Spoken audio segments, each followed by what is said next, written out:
Can you tell me what's wrong with this sample?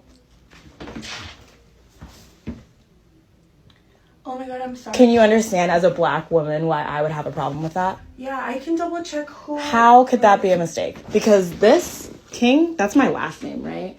Comma would be my first name, correct? Yeah. How do you misspell Kiera as Kong? That's insane. Yeah, I can double check who did that. I'm honestly not sure who printed that. Go ahead. Yeah, sorry. Previously, we've never had like any sort of issue like that. I understand where you're coming from. I'm on fire. I'm on fire right now. Like, that's unacceptable. And even if it is a typo, which, like, if they want to pull that and say that that's what it was, how? Seriously?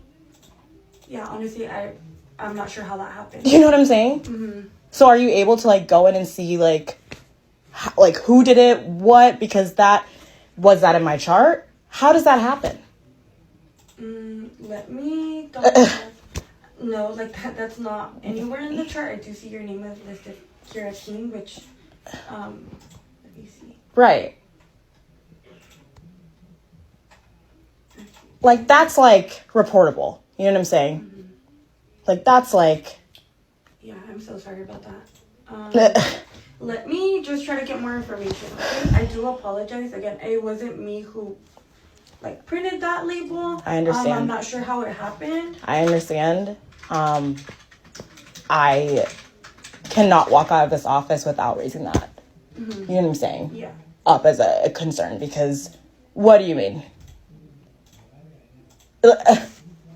That's a black woman comes into, right, doctor's office seeking care to be taken care of, and they receive. Yeah. Okay, let me just try to get a little bit more info, okay? Thank you. I'll be right back. Medical assistant helping you today? Uh-huh. So she's just... It was, I see that I put the name incorrect on there. It wasn't really my intentions to do that. Your name on there is not what it seems on there. Like I did mention to her, and she did mention to me that you want this all reported. That is totally fine. It wasn't really my intention to put your name like that. I did give it to you, and we were double checking it to see if it was incorrect or correct.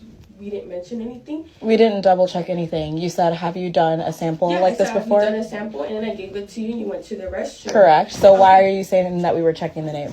We were checking the name, because I asked if it was incorrect or... No, you didn't.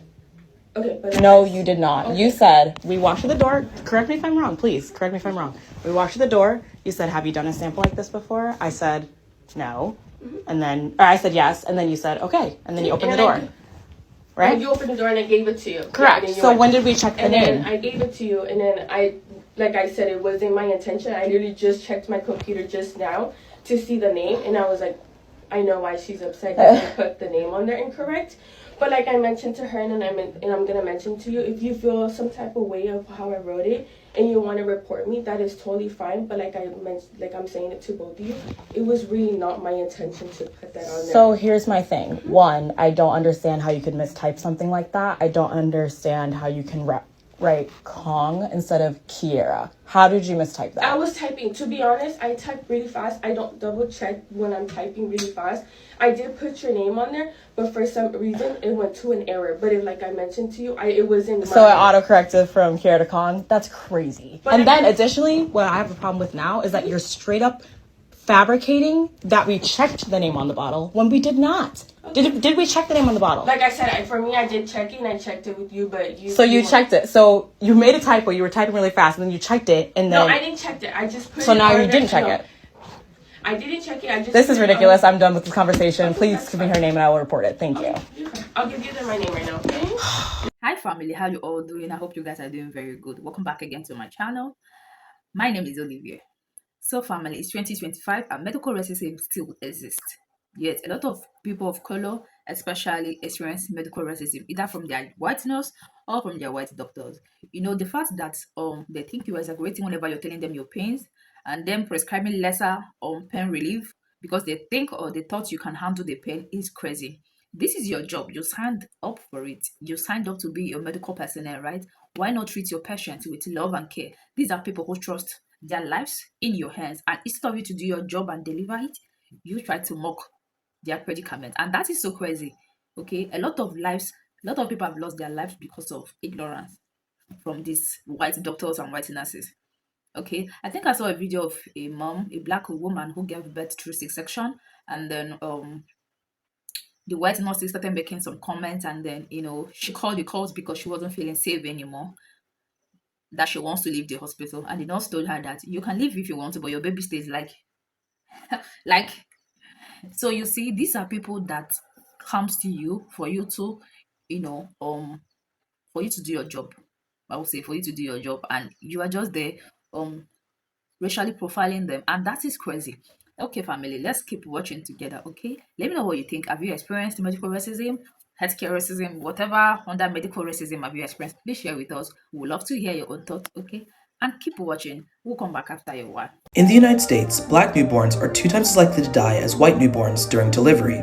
But a study published in July 2020 showed that when black babies are delivered by black doctors, mortality rates cut in half, especially in complicated cases. The same relationship wasn't found between white doctors and white newborn births. Reducing the rates of preterm and low birth weights has become the focus of national initiatives. Most recently, in September 2021, Health and Human Services announced $350 million to strengthen maternal and child health across the nation. A racist doctor told my brothers he hoped they get shot, and if they come to his hospital he will sit there and let them die.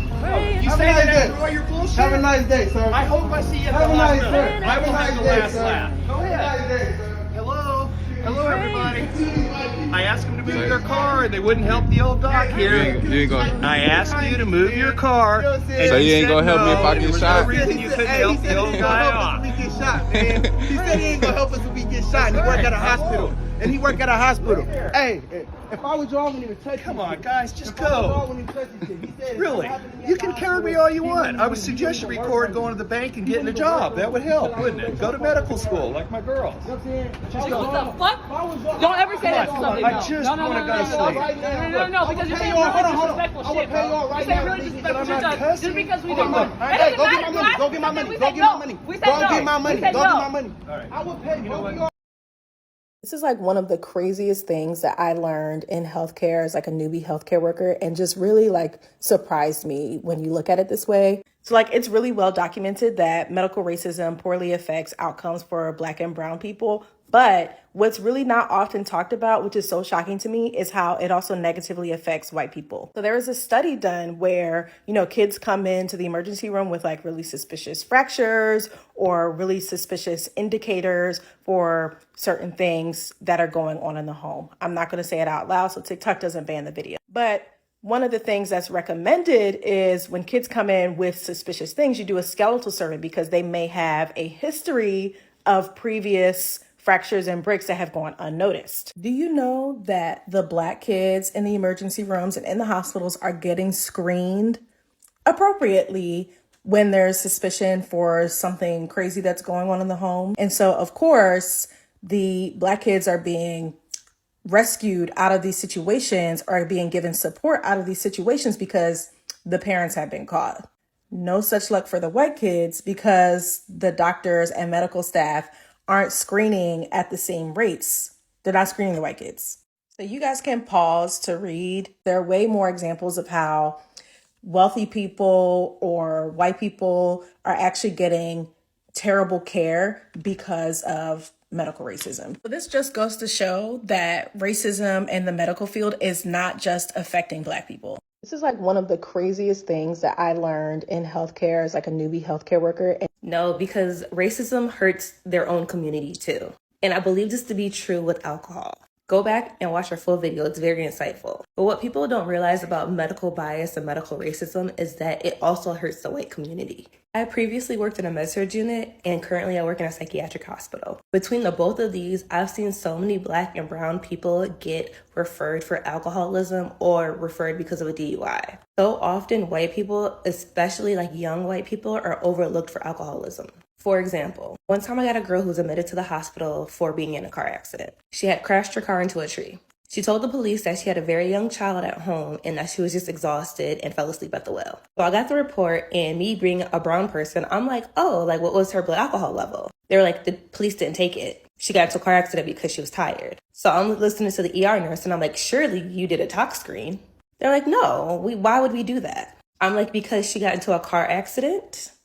Like, I've gotten a breathalyzer test because I swerved the lane a little too much listening to my trap music. So they're like, no, we didn't do a tox screen either, and they send her up to the unit. She happened to break her arm and she had to go in for surgery. So the next day when I came in, she was still kind of drugged up from the anesthesia. Have you ever seen somebody coming off of anesthesia? Sometimes they just tend to ramble. So this girl fully admitted to being drunk that night, doing a hit and run, and then fleeing so fast that a couple miles down, she crashed into a tree. Me just staring at her in awe. I'm like, did you even check to see if the people you hit were okay? She's like, no, I just felt the scene. I had to get out of there. I reported to my manager and charge nurse and they took care of that. And I've had so many young white people be admitted to the hospital for minor car accidents for being exhausted or rushing or not seeing a stop sign or something like that. No breathalyzer, no tox screen, just believed at face value of what they said at the scene. Same thing at the psychiatric hospital. People who tend to be referred are Black and brown, and people who tend to be voluntary tend to be more white people. This is strictly anecdotal. Like, I don't have any research. This is just something I've observed over my career. I'm looking and I'm like, so all these people are drunk driving or have alcoholism that is not being treated. That hurts their own community. That's more people out in the road driving drunk thinking it's acceptable to drive drunk, or more people who are binge drinking so often without ever receiving any help. That hurts your own community. You giving them the benefit of the doubt immediately is going to hurt your own community, because a lot of times people are going to lie about that because they have shame behind that. But Black and brown people don't get the benefit of being believed at face value. So they're often, investigated and get referred. I'm glad she talked about that, because something I've been thinking about for a while and something I've just observed over the course of my career.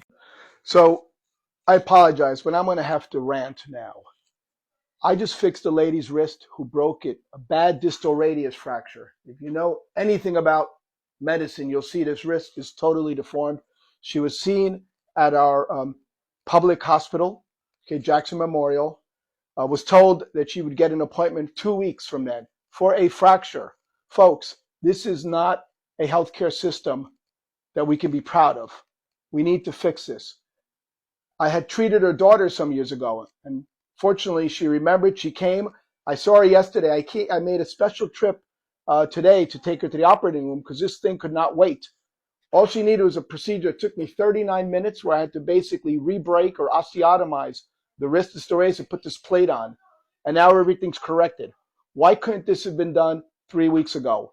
We need to fix our healthcare system. So we all know that the medical industry is inherently racist, right? Let me tell you about a racist encounter I had dealing with the medical industry. I was working at Walmart and I sprained my lumbar. I tried to pick up a heavy ass fucking box of chicken and I picked it up wrong and I collapsed inside of the freezer or whatever. That's how I knew something happened, because my body just gave out. I said, what the fuck is going on? I was in so much goddamn pain. They rushed me to the hospital in that area, and then I was bedridden for a week. After that week, they send you to physical therapy or whatever. I went to the clinic outside of that for workers' comp for Walmart or whatever. And the doctor told me, hey, you're young. You'll recover. I said, no, but I'm still in pain. I could barely walk. What do you mean I'm young and I'll still recover? I need physical therapy. He said, no, you're not getting physical therapy. Y'all always want something. I'm like, At the time, I didn't know what the fuck was going on or whatever. So I'm like, okay. And I was going back and forth with him. I'm like, no, sir, I need physical therapy. My back still hurts. I cannot go back to work. He was like, you can go on light duty. I said, they're still going to make me do stuff. It's fucking Walmart. Where do you think this is? They gave me muscle relaxers and they sent me about my way. So basically, when I say the medical industry is inherently racist, they think Black people can take more, especially if you're a young Black person. I was 19 at the time. They're just going to write it off as, oh, you'll be okay. You don't need extra help. Because they think Black people can't, they feel less pain. They'll be able to take it. They just took that out of their medical books in 2017? So yeah, when you go to the doctor, fight for yourself. Because I fought for myself, but apparently it wasn't hard enough. I didn't go through the right channels after that. I didn't go to get a second opinion. I didn't go through anything because I just wanted to get it over with. I was 19 and I wasn't thinking about all that. But For people that's going through something like that now with like workers' comp or physical therapy or doctors that's trying to tell you you don't need this when you know you do, you can feel it in your body. Counteract it. Fight it. Go to a different doctor. Get a second opinion. Preferably a black doctor. But yeah, racist. I have had a really weird relationship with doctors ever since I found a giant lump in my throat. And the doctor told me it was probably nothing. And it turns out it was something. Black women have a history of not being treated properly or equally at the doctor. People feel like Black women can take more pain than others. And for that reason, their pain is not taken as seriously as their counterparts. When I found a very big lump in my throat, I did explain to the doctor, I was like, well, I have this lump in my throat. What do you think this could be? And she was like, it's probably nothing. Don't worry about it. And I was 5 months pregnant. At the same time, had to go for this ultrasound around 5 months. You have to do this anatomy ultrasound between this time frame. And if you go too early, you can't do it. And so somehow I was scheduled too early for this anatomy scan for the baby. Here I am at the ultrasound. You can't do the baby's ultrasound. So I was like, hey, let's not waste this time. Can you just check this like giant lump in my throat? The ultrasound tech was like, did you tell your doctor about this? And I was like, she said it was probably nothing. She looked at it and she's like, okay, we're not allowed to do this, but I'm gonna do it. She does the full scan, sends it off to my doctor. My doctor calls me and she's like, I'm so glad we got this checked because you need a biopsy, and she schedules it instantly. Then she calls me another day after it's all done, the biopsy's done and everything. She's like, hey, guess what? It turns out you have thyroid cancer. I'm so glad we caught this. And then I told her, I just wanted to let you know that that wasn't because you ordered it. It was because I did. She actually almost got offended that I did that behind her back in a way.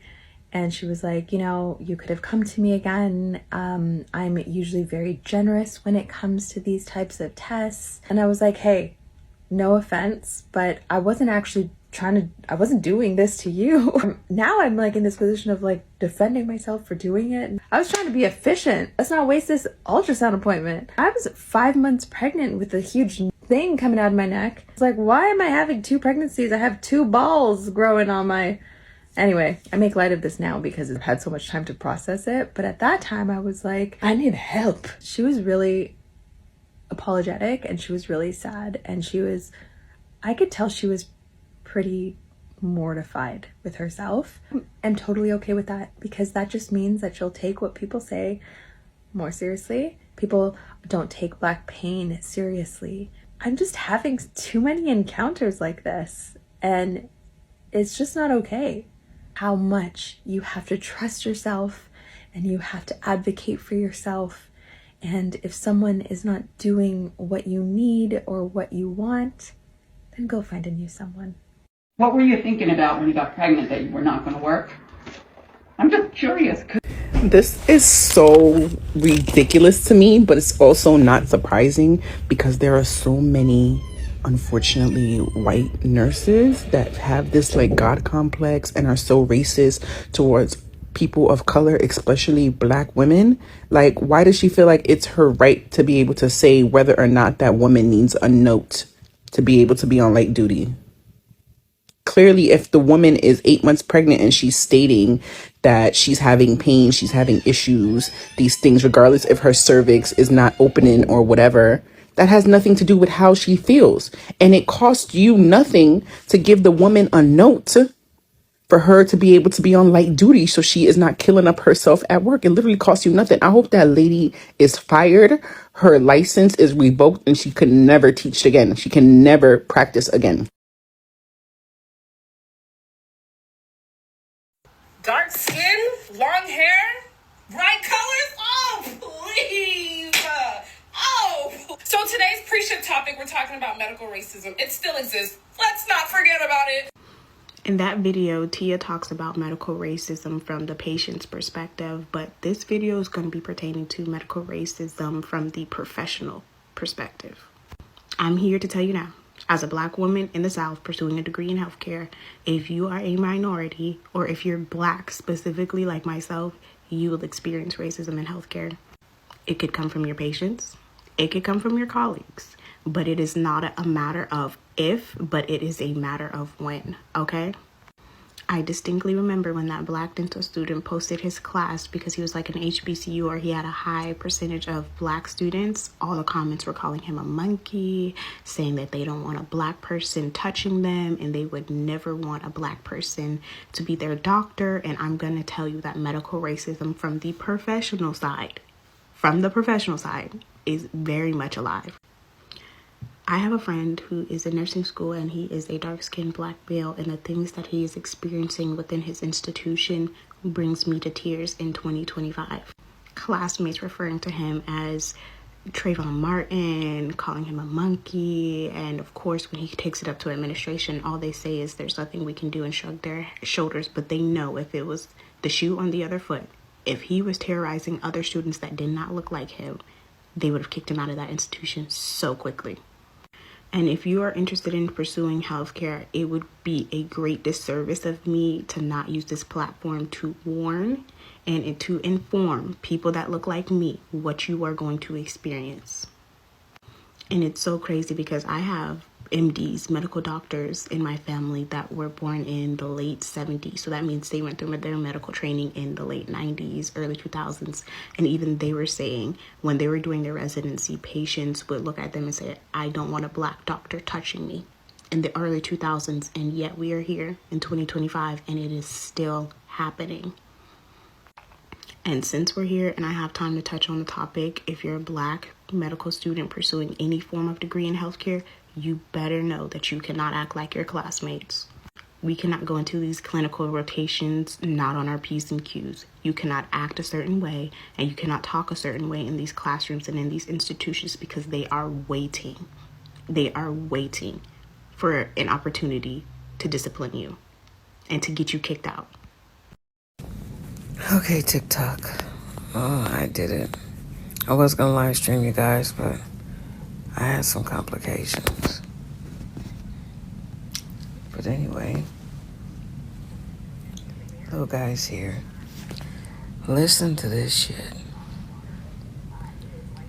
This is our 24 hours. I had him today, okay? So this is our 24 hours or whatever. Long story short, I was asked, did I do drugs during my pregnancy? Because the baby, there's 3 things she named. The baby keeps eating like this, going like this. So when he does that, you feed him, right? And he's hungry. So I just fed him again. It's like, I don't know how many times, but fed him. And he's nice, calm, and cool. Another thing. Oh, well, he goes like this because you took the covers off of him. And he is cold. Is he not? Does he do it when you put the covers back on him? No. Okay, then. 3 because he sneezed a couple of times. He had snot. He's probably congested. He got snot coming out his nose. So I got this little thing. I took the snot out of his nose. Okay?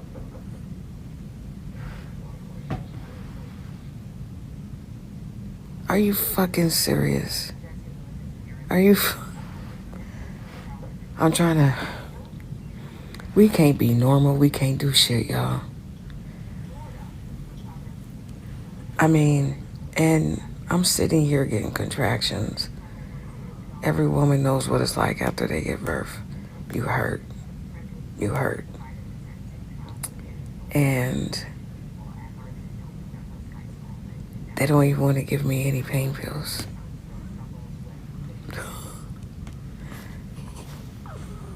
It's hilarious. how we get treated. I'm ready to check out in the morning. Like 1, 2, 3, 4, like 4 or 5 hours from now. I'm ready to call me a fucking Lyft and check out. And I think I am.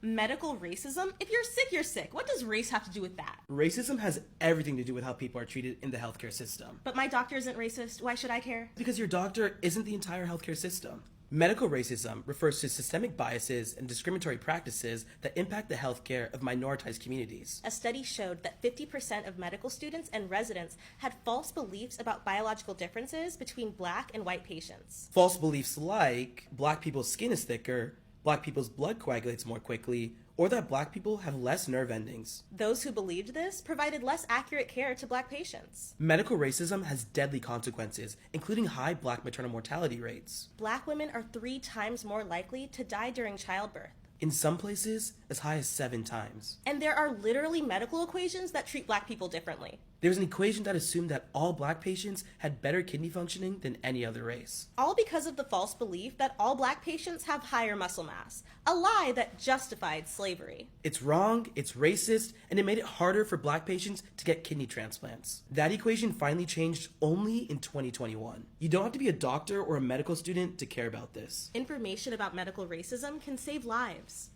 I got up, I screamed, I went over the toilet and had my son, and they caught my son over the toilet.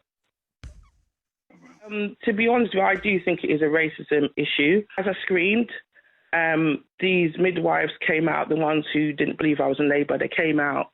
There was number 2s all over the floor. It was the worst sight ever. There was blood all over the floor.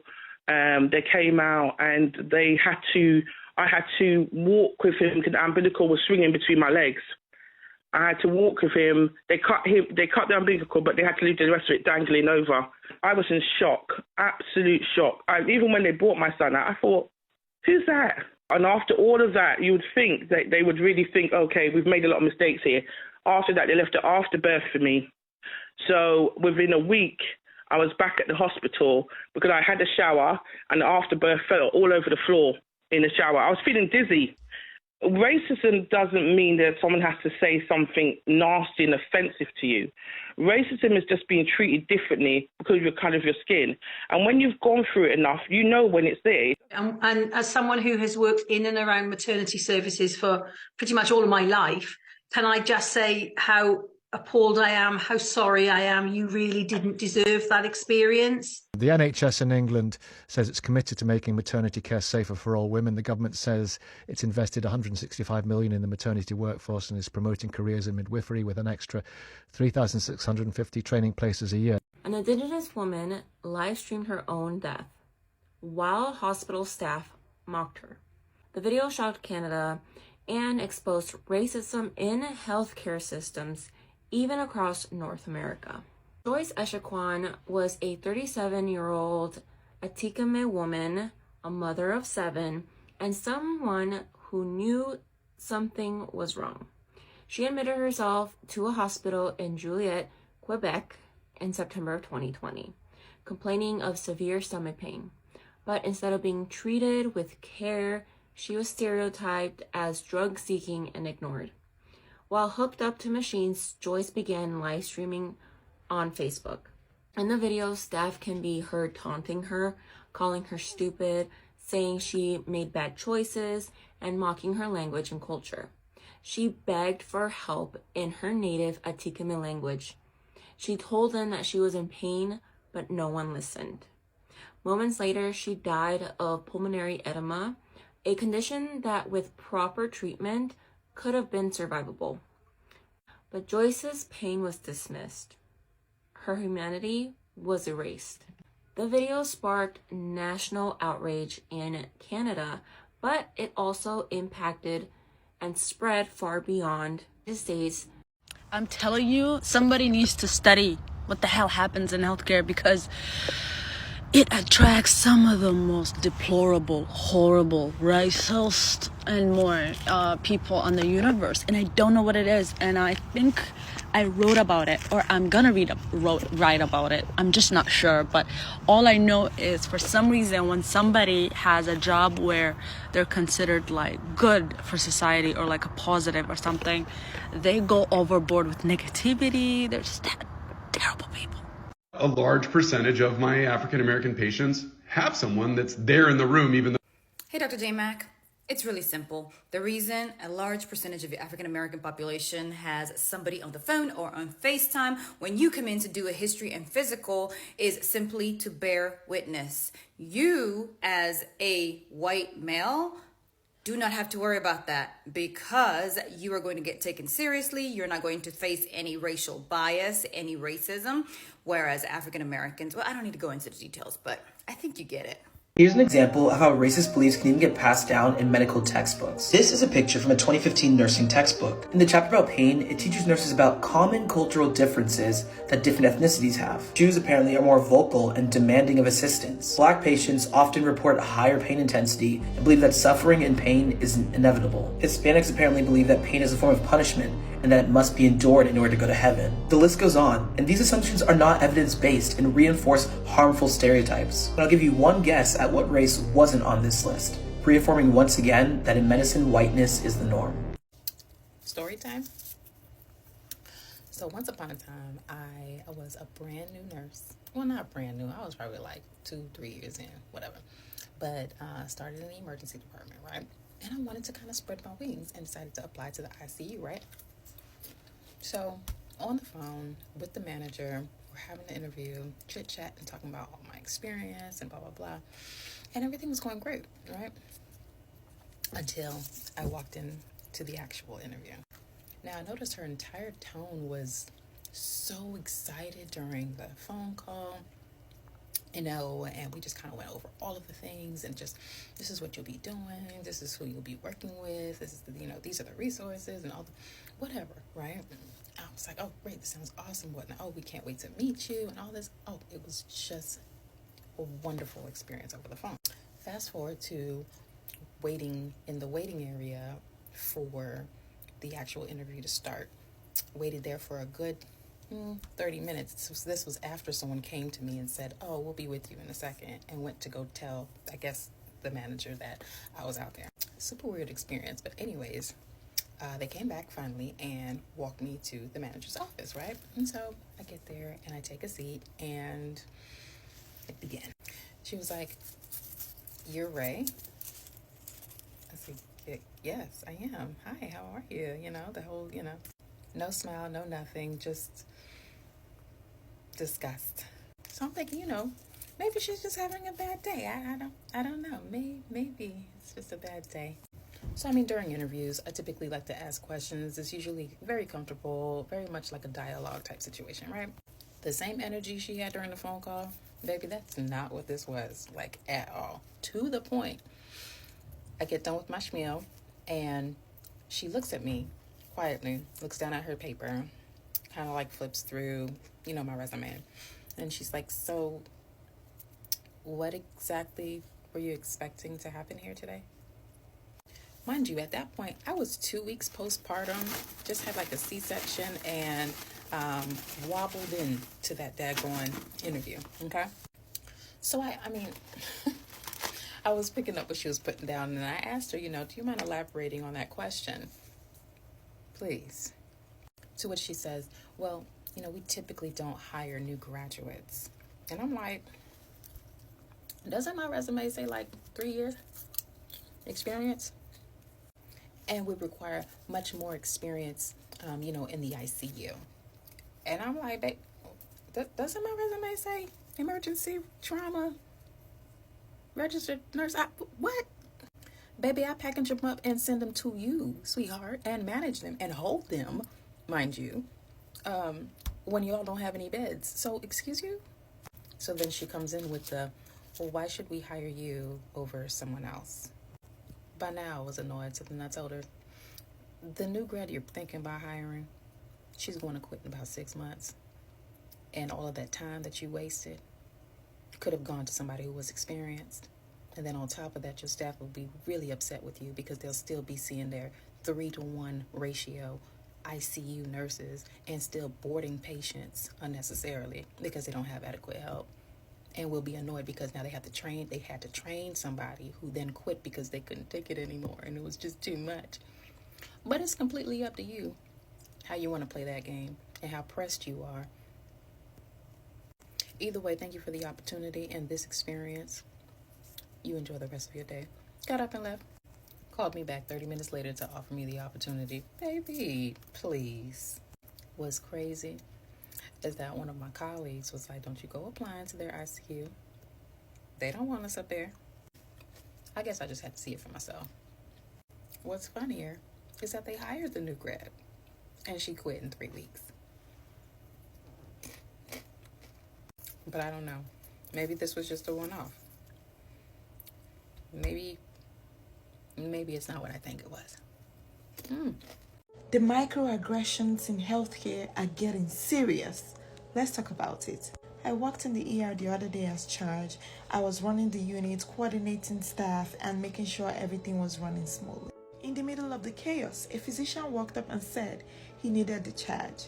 I looked at him and said, "That's me. I'm charged today." So he looked right past me, turned to one of my white colleagues and said, "So who is actually in charge tonight?" My colleague had to point back at me and told him, "She is in charge tonight."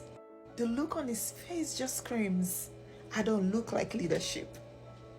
That's one of many kind of microaggressions Black nurses deal with. It's subtle, but the message is loud. But here is the truth. I am leadership. I earned this role, and there's nothing you can do about it. And no amount of doubt or dismissal is going to change that. So now I want to ask you, what kind of microaggressions have you faced as a Black person? Type your stories below. I'm interested. Sucks. How much? They want to talk about Black incompetence. I want to talk about the fact that I had significant medical concerns over the last 2 years that required me to see way too many medical doctors who all wrote me off as a psychiatric patient with anxiety.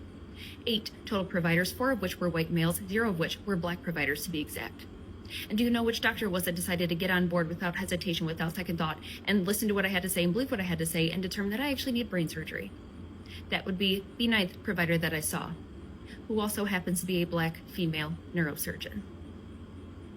It's not Black incompetence that's at play here.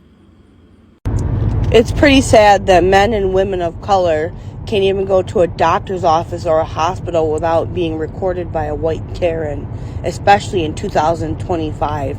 How fucking ridiculous. Because of racism in the medical field, there's a belief that Black women can have a higher pain tolerance. But how is someone supposed to advocate for themselves when the doctor believes something like that? Exactly. And, you know, it's been seen in several other studies that Black patients in general are less likely to be offered pain medication for things like appendicitis, broken bones. And Black women are less likely to be offered, say, like minimally invasive surgery for things like fibroids, et cetera. So, you know, it is important to advocate for yourself. You know, if you're telling a doctor I'm in severe pain and they're not listening or they're not offering options, to really push back and be like, you know, I really, this pain is severe. I can't function.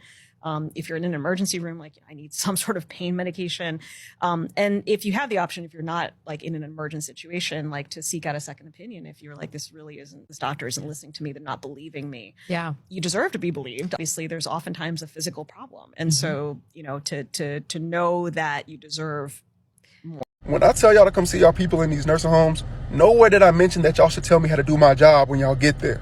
Me and Granny been on the same schedule for the past 8 months. We don't need you coming in here telling us what to do, when to do it, and how to do it. She said she needs to be changed, and the law requires that y'all change her every 2 hours. Shut up! It ain't even been 2 hours since the last time I changed her. It's been 15 minutes. She just don't remember. And the law ain't the one wiping her butt 8 to 16 hours a day. I am. And the law ain't getting swung on by her for 8 to 16 hours a day either. I am. At this point, she really more my granny than she is yours anyway, because I see her every day. So how you think she gonna react if she sees somebody talking crazy to her favorite grandson / CNA? Because granny gonna slide for me, and vice versa. So either you shut up and let me do my job, or I'm telling her to swing on you like how she be swinging on me when I try to change her and she don't feel like being changed. Know your place. So this is eye protection for white people.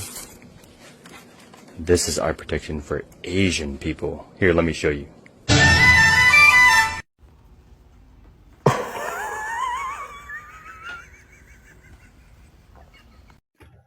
So yeah, medical 2025 medical racism still exists. It's still alive, okay? And if you don't speak up, if you don't make videos about it, call them out, they will not stop, okay?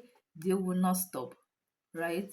So thank you so much for sticking around with me. If you like this video, make sure to give this video a thumbs up, and of course support the channel by subscribing to the channel if you haven't subscribed yet. I'll see you guys in my next video. Bye and stay safe.